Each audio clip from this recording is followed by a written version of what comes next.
नमस्कार दोस्तों, मैं असल वागड़ी आपके अपने YouTube चैनल फ्यूचर करियर में आपका बहुत हार्दिक स्वागत करता हूं। दोस्तों, आज के इस वीडियो में अपन पढ़ेंगे हिंदी साहित्य के अंदर गण। जी हाँ दोस्तों, गण परिचय कि जब हम छंद पढ़ते हैं हिंदी के अंदर तो छंद पढ़ने के लिए हमें गण का ज्ञान, मात्राओं का ज्ञान होना बहुत जरूरी है। इसके अंदर अपने लघु और दीर्घ वर्णों का ज्ञान भी हमें करना चाहिए। और चलते हैं आज के इस टॉपिक के अंदर। अपन गण की परिभाषा और उनका सूत्र सहित, ट्रिक सहित उनको जानते हैं दोस्तों। चलिए देखिए दोस्तों, गण किसे कहते हैं सबसे पहले जानते हैं, परिभाषा देख लेते हैं कि तीन वर्णों के समूह को, कितने वर्णों के समूह को, तीन वर्णों के समूह को गण कहते हैं। समूह को गण कहते हैं। दोस्तों, यदि आपसे पूछ लिया जाए परीक्षा के अंदर कि गण के अंदर कितने वर्ण होते हैं, तो गण के अंदर तीन वर्ण होते हैं, तीन अक्षर होते हैं और तीन अक्षरों से ही गण की परिभाषा बनती है। तो दोस्तों, गण 8 प्रकार के होते हैं। कितने प्रकार के होते हैं? 8 प्रकार के होते हैं गण। तो इनका अपन ट्रिक के माध्यम से इनको पढ़ेंगे आज। और इनका ट्रिक जो है, यह माता, राजभान, सलगा, यह माता, राजभान, सलगा। तो इस तरीके से दोस्तों अपन ये ट्रिक याद रखेंगे और इससे अपन गणों को कभी नहीं भूल सकते। तो 8 प्रकार के गण होते हैं। अब इनके नाम से ही, पहले वर्ण के नाम से ही गण का नाम बनता है हमारा। जैसे पहला अक्षर है यह, तो हमारा पहला गण बन गया यगण। क्या बन गया? यगण। इसी प्रकार से दूसरा वर्ण हमारा मैं से मगण बन गया। इसी प्रकार तै से तगण, रै से रगण, जै से जगण, भै से भगण, नै से नगण, सै से सगण। तो दोस्तों इसी प्रकार से हमारे ये 8 गण हो गए यहाँ तक। और अंत में जो लय और ग आ रहा है, यहाँ पर लय से बनता है हमारा लघु। लय से क्या बनता है? लघु। और ग से बनता है गुरु। ग से क्या बनता है? गुरु। यानी लघु वर्ण कहते हैं हमारे अश्व वर्णों को। जो ए ई उ वर्ण जो होते हैं ये लघु वर्ण कहलाते हैं।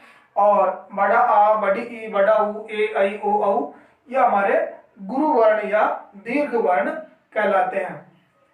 तो दोस्तों पहला गण हमारा यह से बना, यगण। क्या बन गया? यगण बन गया हमारा। और इस यगण के अंदर पहला गण यगण। नंबर 2 पर हमारा बना मैं से मगण। मैं से क्या बन गया? मगण। इसी प्रकार से तीसरे गण का नाम क्या हो गया? तै से तगण। उसी प्रकार से रै से क्या हो गया? चौथा गण हमारा रगण। आगे देखिए, जैसे पांचवा गण हमारा जैसे क्या हो जाएगा? जगण। और भै से क्या हो गया? भै से भगण। उसी प्रकार से नै से क्या हो गया? नै से नगण। और सै से क्या बन गया? सै से हो गया सगण। तो इस तरीके से दोस्तों हमारे 8 प्रकार के गण होते हैं ये।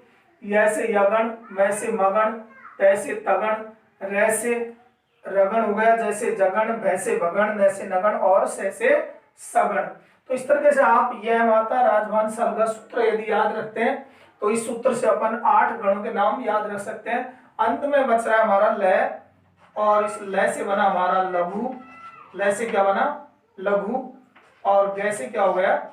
गुरु। तो इस तरीके से दोस्तों ये हमारे 8 गण। आप देखिए दोस्तों, लघु वर्ण और गुरु वर्ण आप जानते हैं। लय से लघु और लघु वर्ण के अंदर हमारे ए, हमारे जो मूल स्वर है हिंदी के अंदर ए ई उ, ये हमारे क्या है? लघु वर्ण है।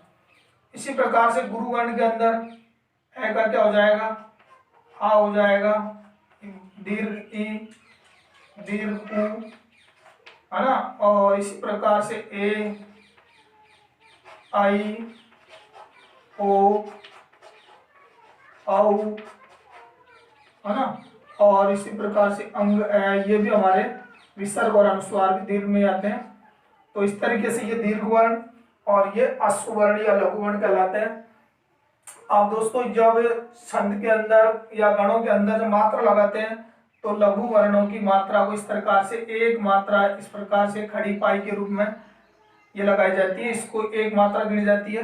यानी अश्व वर्णों की लघु वर्णों की एक मात्रा गिनी जाती है, इसको इस चिन्ह से लिखते हैं। और दीर्घ वर्णों की दो मात्रा गिनी जाती है, जिनको अंग्रेजी के एस के समान इस तरीके से लिखा जाता है। तो इसकी लघु वर्णों का एक मात्रा और दीर्घ वर्णों की दो मात्रा। दोस्तों एग्जाम के अंदर आपसे इस तरह से चिन्हों के माध्यम से पूछा जाता है और उसमें पूछ लिया जाता है कि इसके अंदर कौन सा गण है। तो पहला गण देख लेते हैं अपन, यह गण। अब दोस्तों अपन ने परिभाषा देखी, इसकी तीन वर्णों के समूह को गण कहते हैं। तो अपन यह से आगे यहाँ पर दो वर्ण और ले लेते हैं, जिससे ये तीन वर्ण यहाँ तक हो जाएंगे हमारे, और इसका हो जाएगा यह माता। क्या हो जाएगा दोस्तों? यह माता। और यगण के अंदर ये वर्ण होते हैं हमारे यह माता। आप देखिए दोस्तों अपन चिन्ह कैसे लगाएंगे इनके, यह माता का चिन्ह। तो यह से हमारा बना यगण, यानी ये लघु वर्ण है। कौन सा वर्ण है? ये लघु वर्ण है। और लघु वर्णों की मात्रा एक मात्रा लगेगी, इस तरीके से लगेगी। आगे देखेंगे माँ आ रहा है, इसमें आगे ध्वनि आ रही है, यानी दीर्घ मात्रा। तो दीर्घ मात्रा को इस चिन्ह से लगाएंगे अपन, तो ये चिन्ह हो गया हमारा। और आगे भी आ रहा है तो इस तरीके से, और ये बन गया हमारा यगण। यगण का ये चिन्ह इस तरीके से लघु दीर्घ दीर्घ ये मात्रा इस चिन्हों के माध्यम से प्रकट होंगी। और इस तरीके से यगण को अपन इन चिन्हों से, इन प्रतीकों से इसको प्रदर्शित करते हैं। आप देखिए आगे इसका नाम क्या रखेंगे अपन।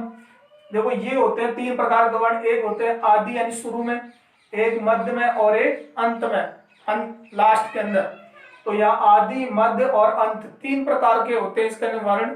तो पहला वर्ण आदि, ये दोनों समान है, तो इसको कहेंगे आदि लघु। इसको क्या कह देंगे? आदि लघु। आदि लघु क्यों कहते हैं इसको? क्योंकि इसका आदि में शुरू में लघु वर्ण है और अन्य दोनों वर्ण दीर्घ हैं।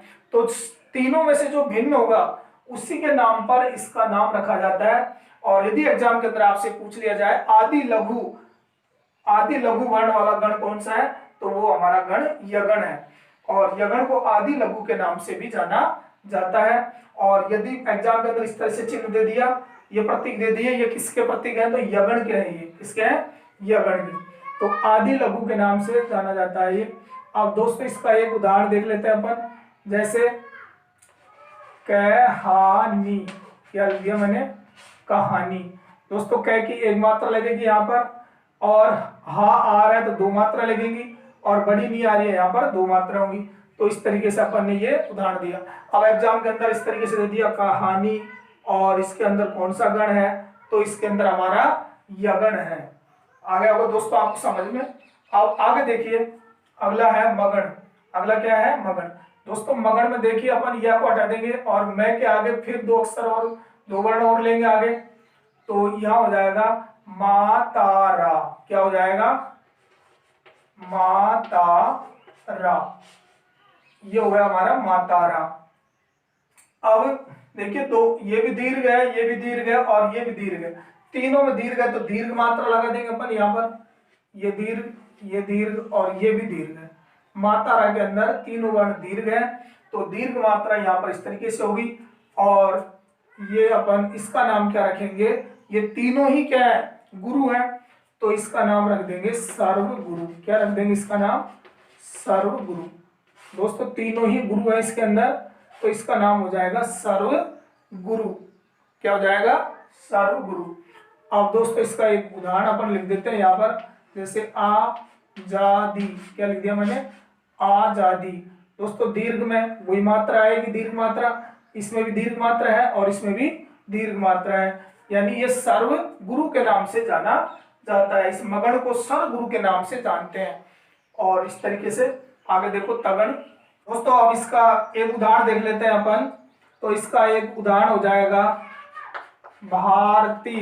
क्या हो जाएगा दोस्तों? भारती। देखो दीर्घ वर्ण आ रहा है, यहाँ भी दीर्घ आ रहा है, और मध्य में क्या आ रहा है? लघु आ रहा है। तो मध्य में लघु वर्ण यदि आ रहा हो तो वहां पर रगण का गण होता है। आगे देखिए, रे के बाद में यहाँ पर आ रहा है जगण। जैसे क्या हो गया हमारा जगण। तो दोस्तों जय के आगे दो वर्ण और जोड़ेंगे अपन, जय भान, क्या हो जाएगा जय भान, जय भान। और इसके अंदर मात्रा लगाएंगे अपन, तो जय लघु वर्ण है, एक मात्रा होगी, भा दीर्घ है तो दो मात्रा होंगी, और न की एक मात्रा होगी। तो इस तरीके से यहाँ पर दोनों मात्रा समान है, और ये मध्य की जो है इनसे पृथक है, भिन्न है। और यहाँ पर मध्य में क्या आ रहा है, लघु आ रहा है या गुरु आ रहा है, गुरु आ रहा है। तो क्या कहेंगे इसको, मध्य, मध्य गुरु, क्या कहेंगे इसको, मध्य गुरु। अपन ने पढ़ा था ऊपर मध्य लघु, और यह है मध्य गुरु। तो मध्य के अंदर इसमें गुरु आता है। और इसका उदाहरण देख लेते हैं एक अपन, कमान, क्या है दोस्तों, कमान। तो देखिए यहाँ पर लघु वर्ण है और यहाँ भी लघु है, और बीच में यहाँ पर एक गुरु वर्ण या दीर्घ वर्ण आ रहा है। तो कमान के अंदर कौन सा गण होगा, जगण होगा। आगे देखिए, भय से क्या बन रहा है हमारा, भगण। भय से क्या बन रहा है, भगण। तो भगण के अंदर भय के आगे दो वर्ण और जोड़ देंगे, भानस, क्या हो जाएगा दोस्तों, भानस। और भानस के अंदर अपन चिन्ह लगाएंगे।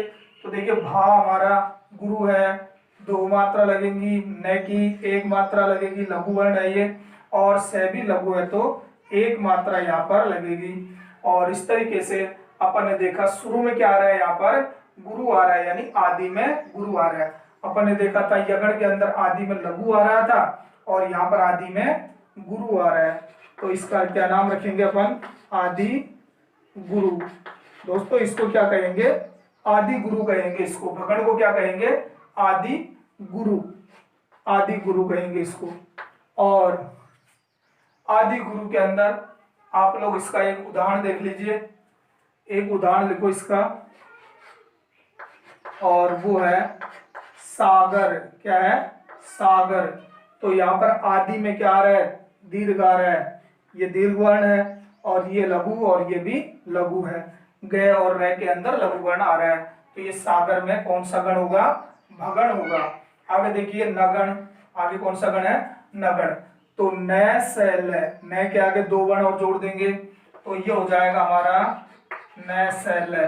दोस्तों देख रहे हैं अपन कि तीनों ही लघु वर्ण है, कोई मात्रा नहीं है किसी प्रकार की। और लघु वर्ण का चिन्ह का ये हो जाएगा, से का ये लघु वर्ण हो जाएगा, और ल की ये लघु मात्रा। तो तीनों में लघु मात्रा है, तो क्या कहेंगे इसको, सर्व लघु। क्या कहेंगे इसको, सर्व लघु कहेंगे, क्योंकि तीनों ही सर्व ही लघु हैं। और सर्व लघु का आपको एक उदाहरण यहाँ पर दे देते हैं। और सर्व लघु में होगा मैटर, मटर। तो मैं के अंदर वही लघु वर्ण है, टे के अंदर भी वही लघु वर्ण है, और रे के अंदर भी लघु वर्ण है, कोई किसी प्रकार का दीर्घ वर्ण इनके अंदर नहीं है। अगला लास्ट हमारा गण है सगण। से क्या बना, सगण। और से के आगे दो वर्ण और जोड़ देंगे, तो ये हो जाएगा सलगा। क्या हो जाएगा दोस्तों, सलगा, सलगा। अब देखिए से के अंदर एक मात्रा लगेगी, से की लघु मात्रा, ल की भी एक लगेगी, और गा की यहाँ पर कितनी लगेंगी, दो मात्रा लगेंगी, दीर्घ वर्ण है ये गा। तो आप देखिए इसको क्या कहेंगे, अंत में क्या है ये, यहाँ पर अंत गुरु है, अंत में क्या है, गुरु है। और अपन ने देखा था अभी अंत लघु, यहाँ पर तगड़ के अंदर अंत लघु था, यह अंत में लघु आ रहा है, और यहाँ अंत में गुरु आ रहा है। तो ये सगण को कहते हैं अंत गुरु। क्या कहते हैं इसको, अंत गुरु। देखिए कैमरा, कमरा। तो कमरा के अंदर, या कैमरा रख दो इसको, कुछ भी कह दो। तो यहाँ पर कमरा, तो कमरा के अंदर कै के अंदर लघु वर्ण, और मैं के अंदर भी लघु वर्ण है, और रा के अंदर यहाँ पर दीर्घ वर्ण है। तो यहाँ कौन सा गण होगा, सगण होगा। तो दोस्तों इस तरीके से आपको गण का परिचय समझ में आ गया होगा। और हर कंपटीशन के अंदर गण में से संबंधित एक दो क्वेश्चन आपके जरूर पूछे जाते हैं। दोस्तों हिंदी साहित्य में अपनी छंद इत्यादि की व्याकरण को समझने के लिए गण का बहुत अधिक महत्व है। तो दोस्तों आप हमारे इस सूत्र के माध्यम से, ट्रिक के माध्यम से आप गण को समझने का प्रयास करेंगे। तो इस तरह से दोस्तों अपन ने आज पढ़ा गण परिचय, और मैं समझता हूँ कि आपको ये गण समझ में अच्छी प्रकार से आ गया होगा। दोस्तों यदि आपको हमारा ये वीडियो पसंद आया तो प्लीज़ आप इस वीडियो को ज़्यादा से ज़्यादा शेयर करें, चैनल को सब्सक्राइब करें, और आप इसी तरीके से वीडियो देखने के लिए हमारे चैनल पर बने रहें। दोस्तों आज के इस वीडियो में बस इतना ही। जय हिंद।